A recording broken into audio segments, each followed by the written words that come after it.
Nous sommes réunis ce matin au nom du Père et du Fils et du Saint-Esprit. Amen. La grâce de Jésus notre Sauveur, l'amour de Dieu le Père et la communion de l'Esprit Saint soient toujours avec vous. Et avec votre esprit. Frères et sœurs, bonjour. Bonjour. Et bienvenue à cette célébration de l'Eucharistie. Nous disons merci au Seigneur pour les dons de la vie. Nous lui disons merci pour cette rencontre de ce matin. Et nous allons ensemble écouter la parole de ce jour, où on nous dit que Dieu est proche de nous. Dans d'autres religions, on parle de Dieu, effectivement. Mais dans la première lecture, Moïse, anglais-japonais, Moïse compare les dieux d'Israël avec les dieux d'autres religions, d'autres nations. Il pose la question de savoir quel est ce Dieu qui est si proche de son peuple que les dieux d'Israël. Nous savons que le Christ, en venant en ce monde, nous a fait découvrir que Dieu est Emmanuel. C'est un Dieu qui chemine avec nous, un Dieu qui est à côté de nous, qui nous écoute. Voilà pourquoi, au courant de ces célébrations, tout en écoutant les paroles de Dieu, nous allons nous aussi lui promettre de mettre ces paroles en pratique. Mais pour toutes les fois que nous n'avons pas écouté d'abord la parole de Dieu, toutes les fois que nous sommes dérobés de notre promesse de mettre cette parole en pratique, demandons-lui pardon avant de commencer la célébration. Je confesse à Dieu Tout-Puissant, je reconnais devant les frères que j'ai péché en pensée, en parole, par action et par omission. Oui, j'ai vraiment péché. C'est pourquoi je supplie la Vierge Marie, les anges et tous les saints, et vous aussi mes frères, de prier pour moi, le Seigneur notre Dieu. Que Dieu Tout-Puissant nous fasse miséricorde et qu'il nous pardonne nos péchés et nous conduise à la vie éternelle. Amen.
Gloire à Dieu,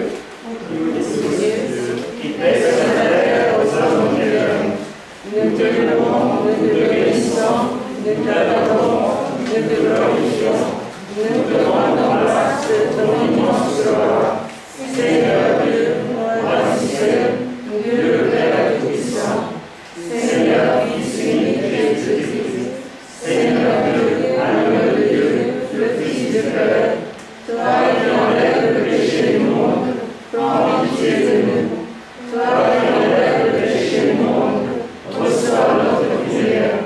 Toi qui es assis à la droite du Père, prends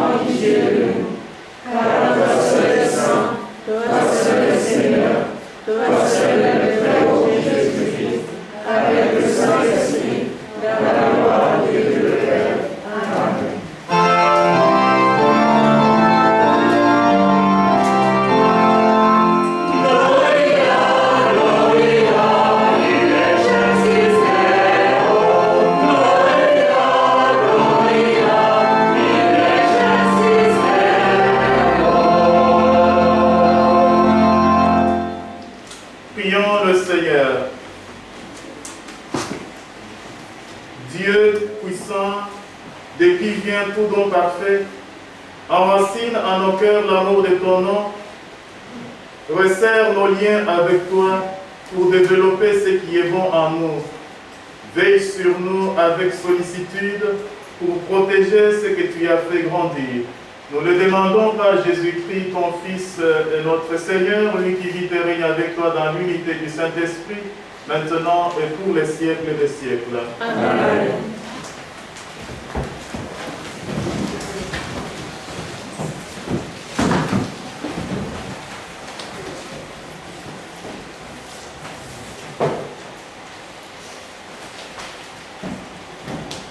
Lecture du livre du Deutéronome.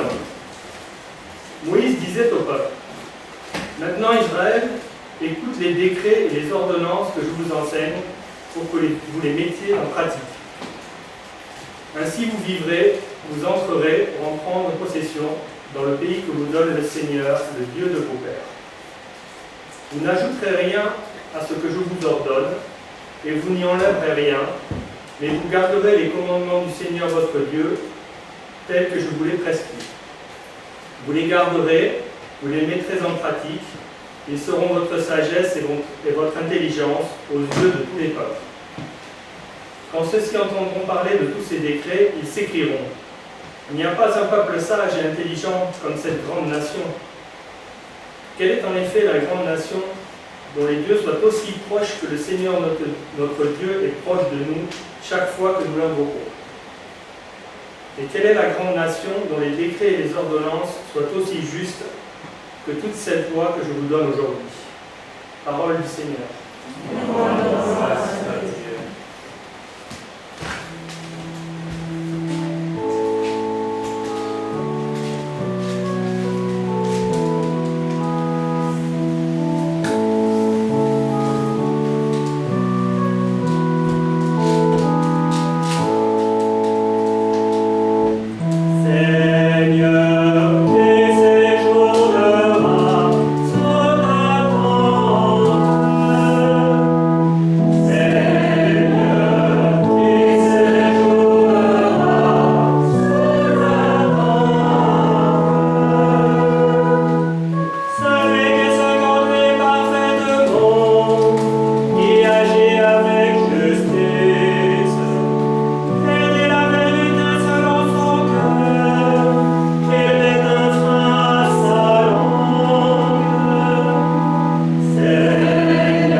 Lecture de la lettre de Saint Jacques.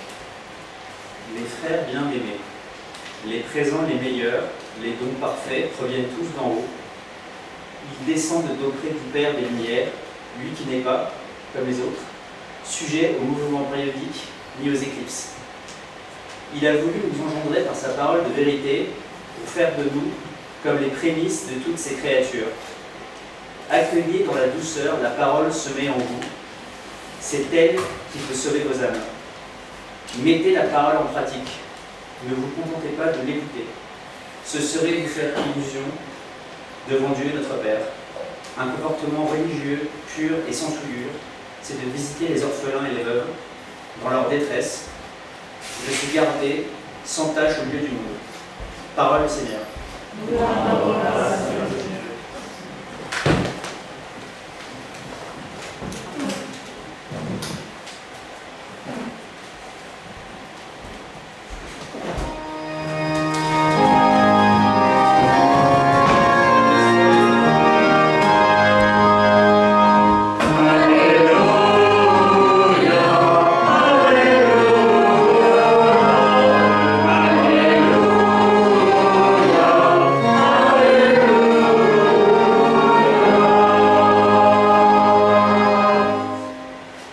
Le Père a voulu nous engendrer par sa parole de vérité pour faire de nous comme les prémices de toutes ses créatures.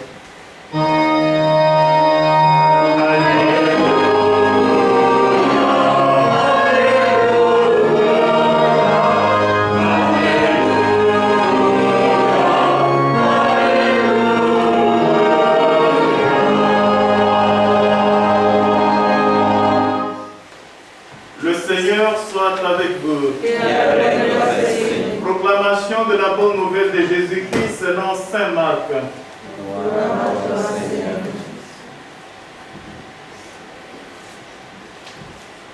En ce temps-là, les pharisiens et quelques scribes venus de Jérusalem se réunissent auprès de Jésus et voient quelques-uns de ses disciples prendre leur repas avec des mains impures, c'est-à-dire non lavées.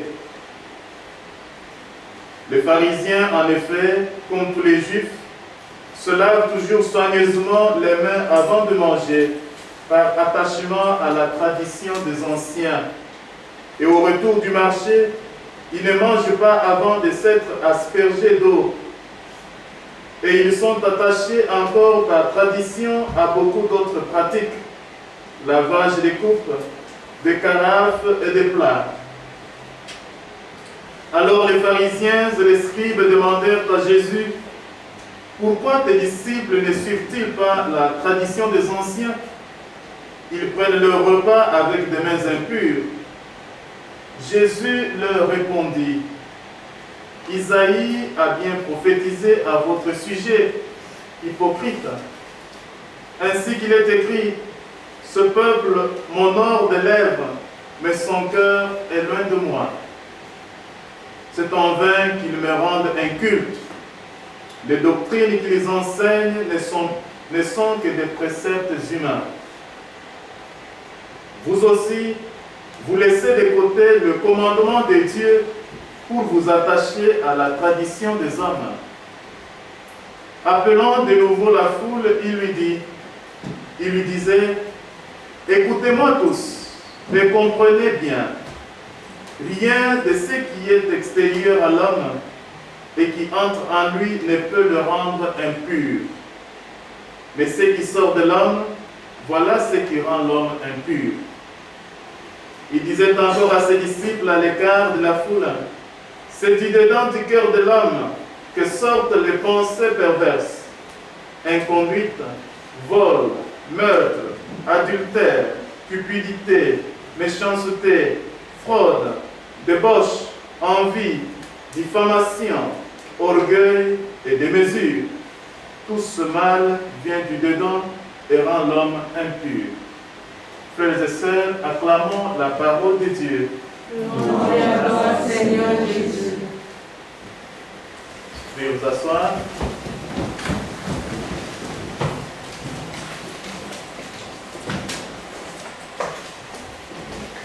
Une fois de plus, comme je l'ai dit à l'introduction, nous nous rassemblons pour rendre grâce, mais aussi pour écouter la parole de Dieu. Rappelons-nous que la semaine dernière, dans mon sermon, j'ai mentionné ce fait très important de l'appel que nous recevons de Dieu, mais nous sommes libres de le suivre ou de le quitter. Les apôtres qui étaient réunis autour de Jésus, qui avaient suivi son enseignement sur le pain de la vie, les uns se sont dit, c'est tellement dur, cet enseignement, qui peut le comprendre. Et ils sont partis. Et Jésus posa la question à ceux qui sont restés, et vous aussi, voulez-vous partir? Ce qui veut dire que vous êtes aussi libre de faire le choix. Mais si vous faites le choix de rester avec le Seigneur, vous devez effectivement écouter cette parole et la mettre en pratique. Ce qui devrait nous différencier d'autres personnes. Vous savez que tout le monde peut lire la Bible. La semaine dernière, je vous avais donné un devoir. Vous allez lire la Bible. Qui l'a lu? Ne mentez pas devant le Seigneur. Qui a lu le texte que j'avais, ou la Bible, vous l'avez au moins sorti de votre étagère? Vous voyez? Donc, il y a encore un défi énorme à surmonter. Écouter la parole de Dieu et la mettre en pratique, c'est quelque chose de très important. C'est ça ce qui va nous différencier d'autres personnes qui lisent cette même Bible, qui écoutent la même parole. Lors de ma messe de ce matin en japonais et en anglais, je disais, tout le monde, à cause peut-être de cette pandémie, a la possibilité de suivre les sermons des prêtres à travers les médias, à travers l'Internet, parce que nous postons, nous mettons sur le net nos célébrations. Tout le monde peut écouter, chrétiens et non chrétiens. Mais qu'est-ce qui va faire la différence entre celui qui n'est pas convaincu de la foi chrétienne et celui qui est chrétien? C'est la mise en pratique. La semaine dernière, j'ai pris l'exemple de Gandhi, qui disait, il n'est pas devenu chrétien, il est resté hindouiste, mais il dit, si les chrétiens mettaient en pratique l'enseignement de leur maître Jésus, le monde entier changerait. Si ils mettaient en pratique, ça veut dire que nous ne mettons pas en pratique vraiment la parole que nous écoutons. Et aujourd'hui, tous les trois textes insistent sur le même sujet. Voyons d'abord dans la première lecture ce que Moïse nous présente. Vous savez, le peuple d'Israël après l'Égypte, ils ont fait un long cheminement vers la terre promise.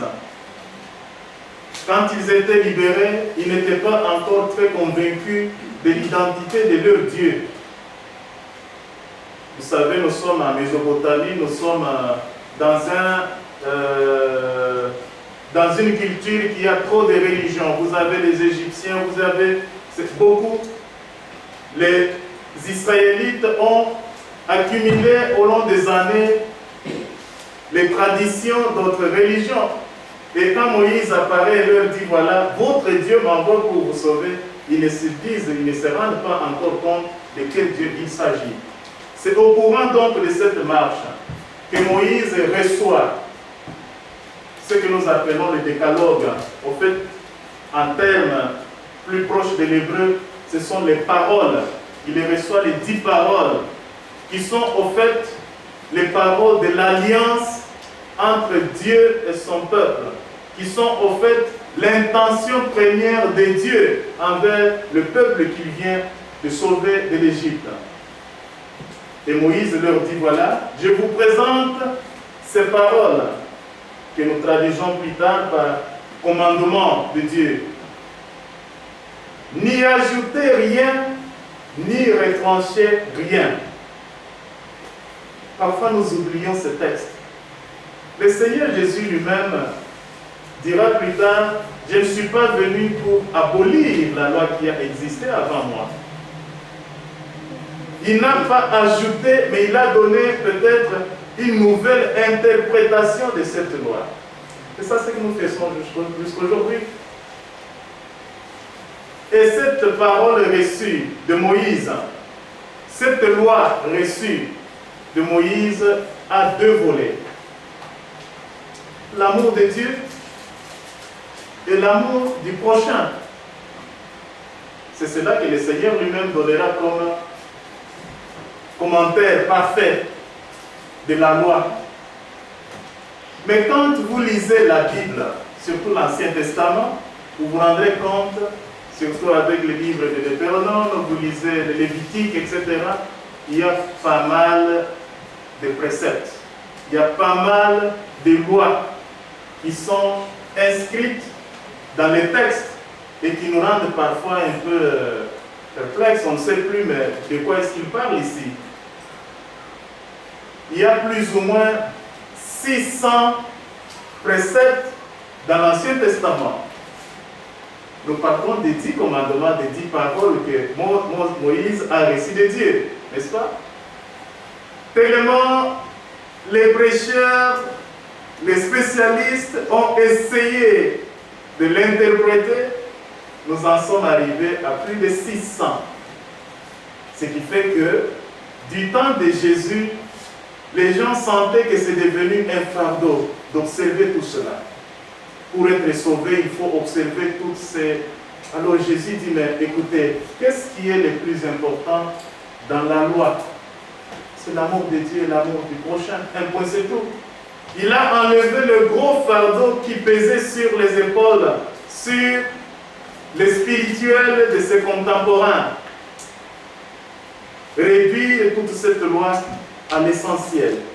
C'est ça ce que nous appelons, en anglais on parlait du corps. C'est ça l'essentiel même de la Bible. Et aujourd'hui, qu'est-ce qui va poser problème? Nous avons les groupes des pharisiens. Nous pouvons dire que c'est un groupe laïque qui essaye de mettre en pratique, au fait, la loi de Moïse. Mais en la mettant en pratique, ils y ont tellement ajouté d'autres préceptes. Je vais le dire directement. Laver les mains, ça n'existe pas comme loi dans la Bible.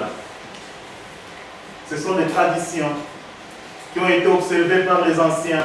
Ce matin, je disais à la messe que maintenant nous portons les masques, n'est-ce pas? Si plus tard on se rend compte que, bon, écoutez, quand on se rend compte, même à l'église, il faut commencer à mettre le masque, ça peut rester pendant plusieurs années et ça peut devenir une partie du culte, des choses qu'il faut observer. Après 50, 100 ans, bon, les gens pensent que bon, ceci fait partie du culte. Voilà ce qui est arrivé avec le lavage de mains, qui est une simple précepte, on dit ça? Qui est précepte en fait hygiénique. Oui, comme maintenant. Avant de prendre la communion, ici peut-être vous ne le faites pas, on met le désinfectant, n'est-ce pas? Donc, toutes ces histoires, non, pas maintenant, ça va. Ça a du sens pour nous maintenant parce que nous comprenons, nous sommes en train de lutter contre une pandémie, contre la contamination, etc. Mais après plusieurs années, il se pourrait que quelqu'un dise, mais pourquoi ne pas en faire une obligation? Les gens de ce temps peuvent le comprendre, mais plus tard, on ne comprendra plus. Voilà ce qui est arrivé avec le lavage de mains. Certains disciples du Seigneur mangent sans laver les mains. Et ça pose problème pour les pharisiens. Mais le problème n'est pas seulement de se laver les mains. Ils ont lié le lavage de mains à la purification du cœur pour être parfait devant Dieu. Et voilà là où Jésus intervient pour dire, vous êtes hypocrites. Ce n'est pas le fait de laver les mains, l'extérieur, que vous devenez pur devant Dieu. Nous sommes ici en face de deux choses différentes. Le christianisme, on dirait, c'est une religion de l'intérieur. Nous n'attachons pas aussi trop d'importance à l'aspect extérieur. Le Seigneur voit le cœur. On est chrétien d'abord dans le cœur. Et le défi qui reste est de pouvoir manifester cela à travers notre vie. Mais tout ce qui est rituel dans l'Église, je dois le dire avec beaucoup d'humilité, nous savons que notre Église a aussi au courant des années, attachaient l'importance au rituel, sans parfois inviter les gens à lire l'essentiel du message biblique. Mais actuellement, après le Vatican II, je pense que beaucoup de choses ont changé. On a changé. Voilà pourquoi on s'attache beaucoup plus à l'enseignement qu'au rituel. Au rituel. Et dans la deuxième lecture, vous avez une invitation assez claire de Saint Jacques qui dit: ne vous contentez pas de lire la parole, mettez-la en pratique. Et il va plus loin pour donner un exemple concret de la religion ou de la dévotion qui plaît au Seigneur. Il dit: devant Dieu notre Père, un comportement religieux pur et sans souillure, c'est de visiter les orphelins et les veuves dans leur détresse et de se garder sans tâche au milieu du monde. C'est des exemples concrets. Orphelins et veuves, ce sont des gens d'une certaine classe faible au temps de Jésus. Et même maintenant, on peut le dire, les gens qui ont perdu leur famille, ils sont dans une position de faiblesse. On peut y ajouter les personnes âgées. On peut y ajouter les étrangers que nous sommes. Les immigrés. Avoir une pensée pure envers ces personnes. Essayer de les aider. Voilà ce qui plaît à Dieu. Voilà l'explication que nous donne Saint Jacques dans la deuxième lecture. Ne nous contentons pas d'écouter simplement la parole de Dieu ici, mais mettons-la en pratique. Et il dit, ce serait se faire une illusion qu'on serait sauvé juste en écoutant la parole de Dieu. Il faut la mettre en pratique. La dernière chose de l'évangile, je l'ai déjà mentionné, le Seigneur appelle les disciples à côté, il leur dit: c'est du dedans du cœur de l'homme que sortent les mauvaises pensées qui peuvent le rendre impur. Et il en a cité, il a donné ici toute une liste. Chacun de nous peut se mettre devant cette liste et dire s'il est pur ou pas. Il parle d'inconduite, vol, meurtre, adultère, cupidité, méchanceté, fraude, débauche, envie, diffamation, orgueil, démesure. Il dit que tout cela vient du cœur de l'homme. Le péché commence ici. Nous y pensons et nous allons à l'acte. Voilà pourquoi, pour plaire à Dieu, nous commençons par purifier notre propre cœur. Quand nous commençons la célébration eucharistique, nous commençons par demander pardon au Seigneur pour toutes les fois que nous ne sommes pas vraiment rendus compte qu'il nous invite à un changement de cœur, à une conversion interne d'abord. Voilà ce à quoi le Seigneur attache plus d'importance dans le message d'aujourd'hui. Voilà, mes frères et sœurs, j'ai peut-être pris à la volée toutes ces trois lectures et l'essentiel reste le même. Écoutez la parole, lisons-la. Parce que si nous ne la lisons pas, nous nous faisons aussi illusion sur certaines choses. Si nous ne lisons pas la parole de Dieu, nous ne comprendrons pas le message de l'Église. De l'Église. La semaine dernière, je l'ai dit, et c'est lié au texte d'aujourd'hui, on cherche parfois à ce que l'Église change son langage, n'est-ce pas? Sur les questions de moralité, les questions d'éthique, etc. Oui, elle le peut, si elle veut.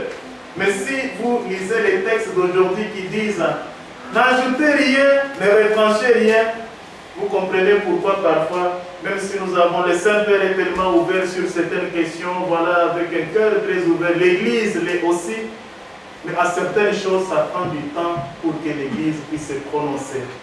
C'est à cause de ce texte qui est écrit « N'ajoutez rien, ne retranchez rien ». Souvent, on change les discours parce que les auditeurs commencent à imposer leur propre vue sur la pensée de l'Église.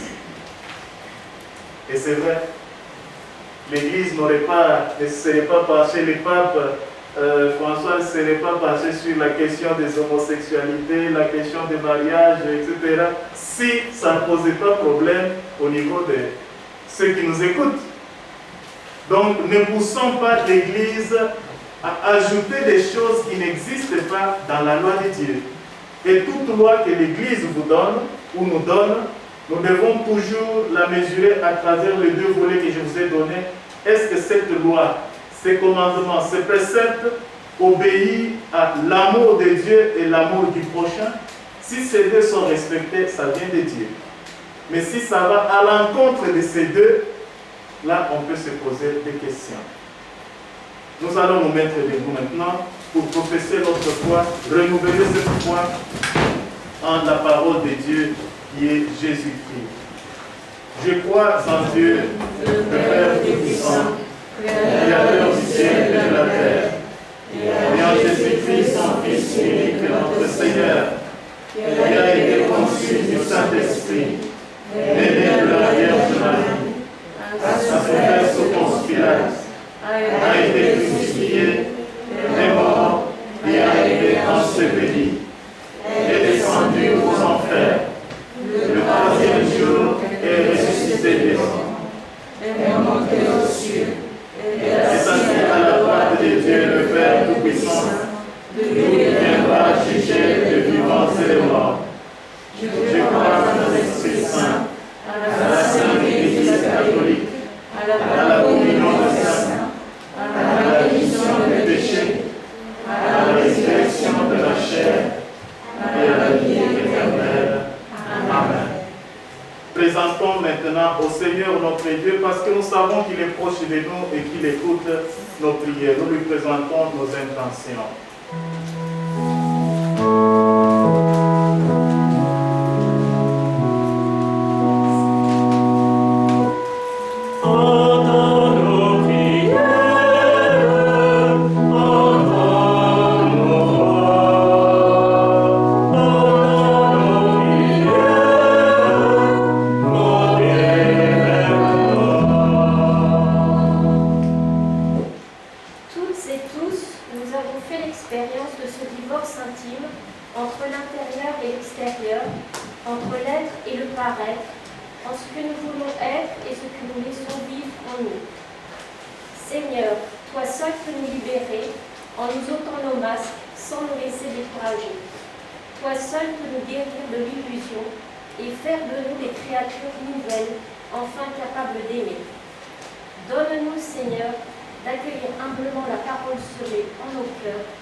Alléluia.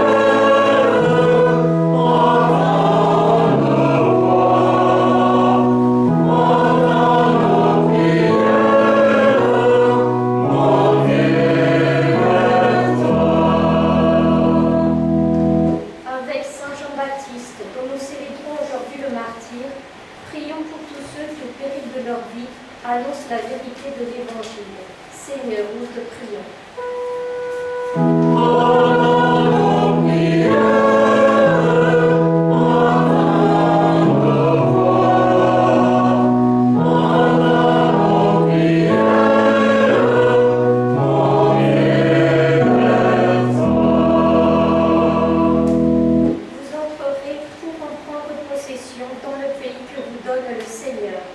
À l'occasion de la Journée mondiale pour la sauvegarde de la création du mercredi 1er septembre, Dieu notre Père, nous te prions.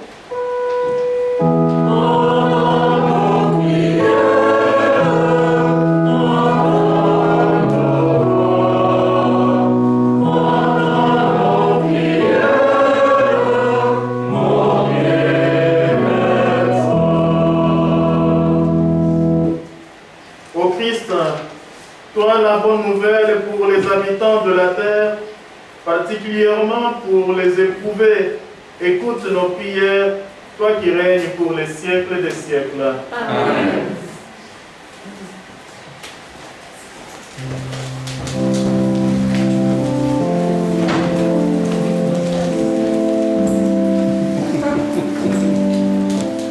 Prendrons le couplet, le refrain des mains ouvertes devant toi, couplet 1 et 2.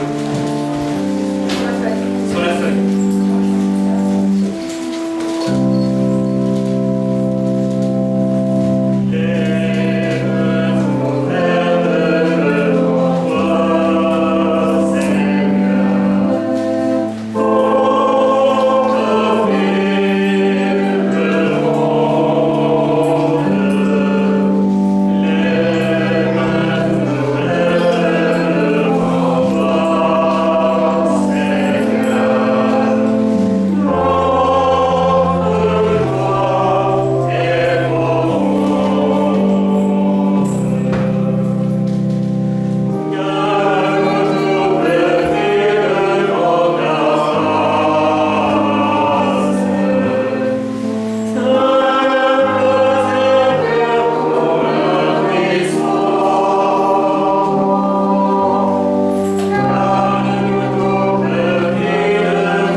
Et prions ensemble au moment d'offrir le sacrifice de toute l'Église. Que l'offrande eucharistique, Seigneur, nous apporte toujours la grâce du salut. Que ta puissance accomplisse elle-même ce que nous célébrons dans cette liturgie par Jésus, le Christ et notre Seigneur. Amen. Le Seigneur soit avec vous. Et avec votre esprit. Élevons notre cœur. Nous mettons en place Seigneur notre Dieu. Cela est juste et bon.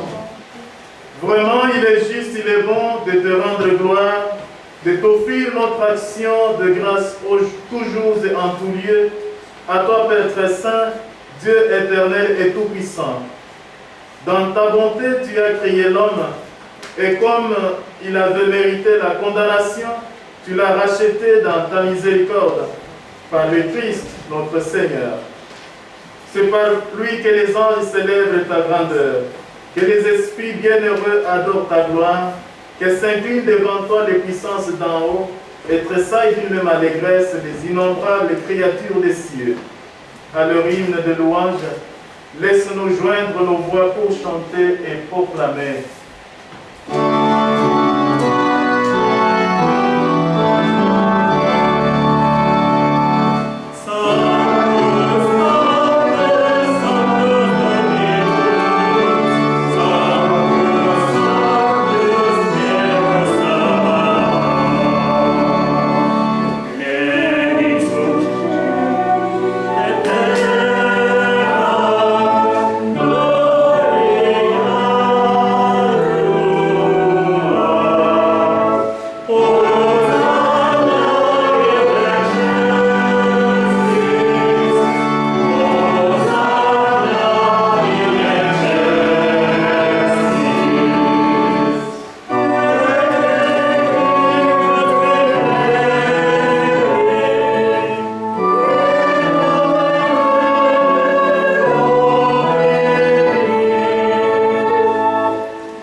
De toute sainteté, nous voici rassemblés devant toi et dans la communion de toute l'Église.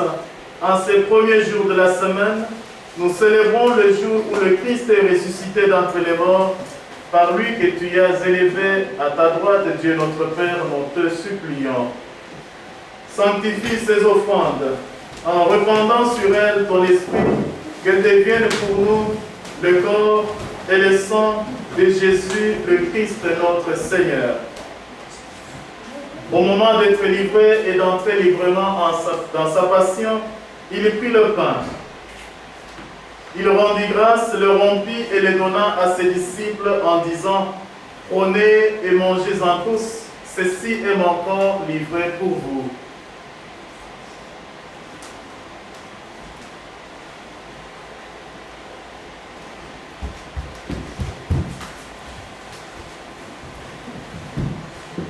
De même, à la fin du repas, il prit la coupe.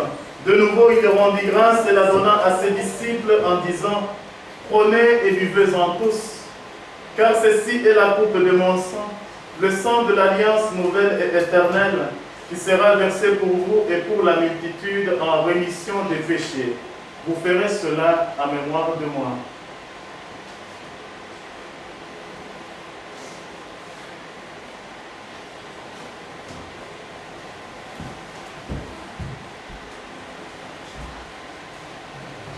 Il est grand le mystère de la foi. Nous l'adorons, Seigneur Jésus.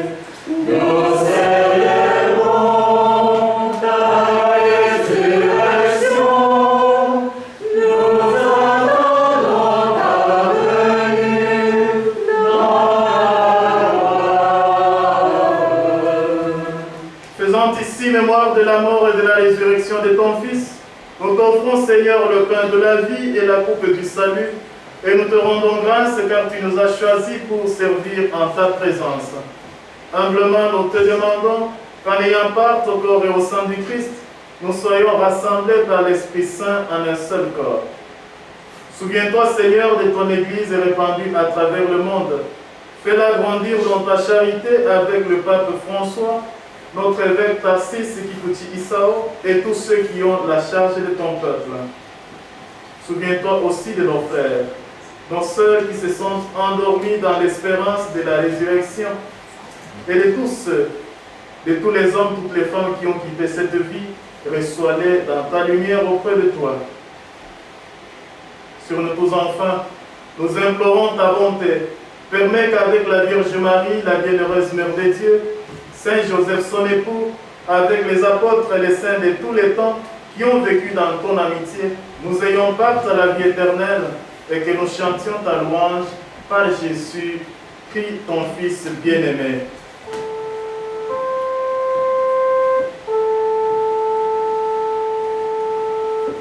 Par lui, avec lui et en lui, à toi, Dieu le Père Tout-Puissant, dans l'unité du Saint-Esprit, tout honneur et toute gloire, pour les siècles des siècles.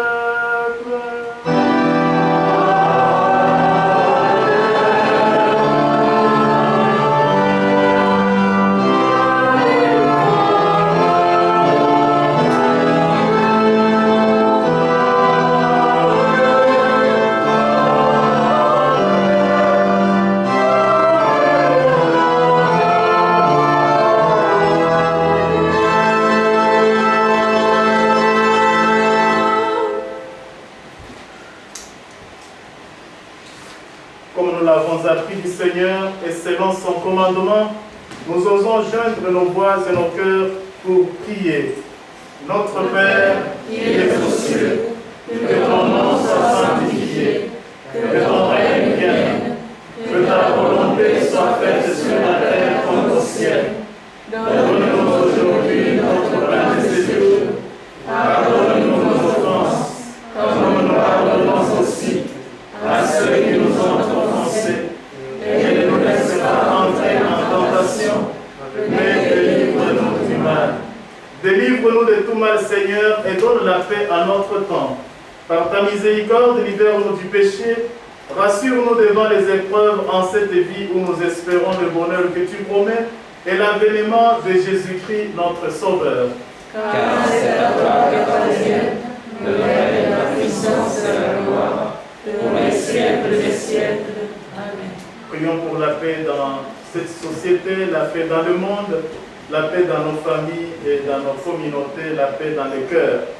Seigneur Jésus-Christ, tu as dit à tes apôtres, je vous laisse la paix, je vous donne ma paix. Ne regarde pas nos péchés, mais la foi de ton Église. Pour que ta volonté s'accomplisse, donne-lui toujours cette paix et conduis-la vers l'unité parfaite, toi qui règnes pour les siècles des siècles. Amen. Et que cette paix du Seigneur soit toujours avec vous. Et avec votre esprit. Dans la charité du Christ, échangeons un signe de paix.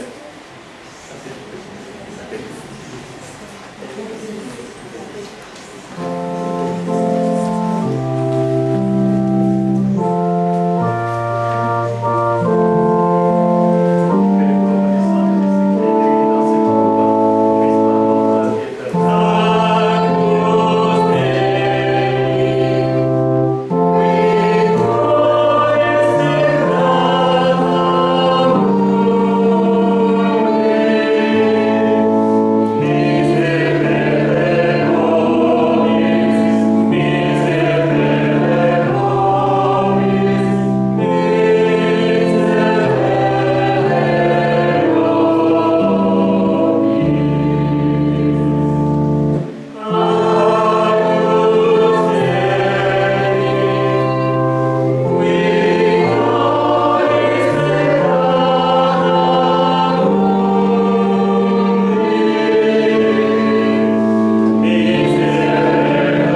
Seigneur. Voici l'agneau de Dieu qui enlève les péchés du monde. Seigneur, je ne suis pas digne de te recevoir, mais dis seulement une parole et je serai guéri. Que le corps et le sang du Christ nourrissent en nous la vie éternelle. Amen.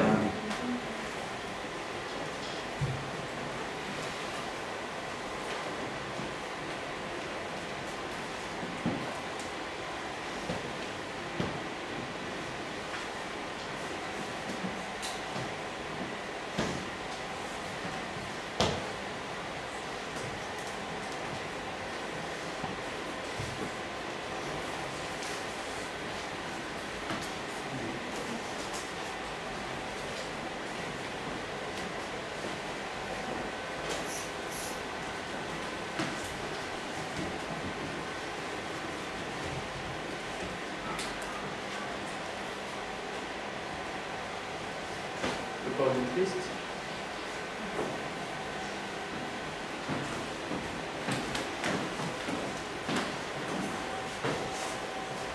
Le corps du Christ. Le corps du Christ. Le corps du Christ. Le corps du Christ. Le corps du Christ.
Prions encore le Seigneur.